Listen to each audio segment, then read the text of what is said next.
என்னங்க யோசிக்கிறீங்க? பையன் லவ் பண்றான்னு நினைக்கிறேன். அதெல்லாம் இருக்காதுங்க. உனக்கு சொன்னா புரியாது. நடந்துகிட்டே பேசுறாங்கன்னா பிசினஸ் பேசுறாங்கன்னு அர்த்தம்.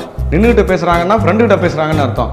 படுத்துக்கிட்டே பேசுனா கேர்ள் ஃப்ரெண்ட பேசுறாங்கன்னு அர்த்தம். அந்த நாய் டெய்லி படுத்துட்டு தான் பேசுறான். இது கன்ஃபார்மா லவ் தான். அதை எப்படிங்க கண்டுபிடிக்கிறது? அதுக்கு ஒரு வழி இருக்கு. நாளைக்கு திருவிழான்னு சொல்லி கூப்பிடு. அவன் வந்தான்னா ஒழுங்கா இருக்கான்னு அர்த்தம்.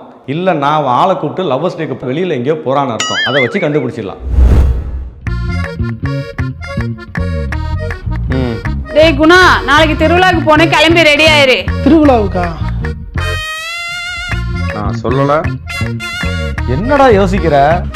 இல்ல, திருவிழாவுக்கு வந்தா ரிமோட் கார் வாங்கலாமா இல்ல ஜேசிபி வாங்கலாமா நீங்க வச்சுட்டு இருக்கேன்.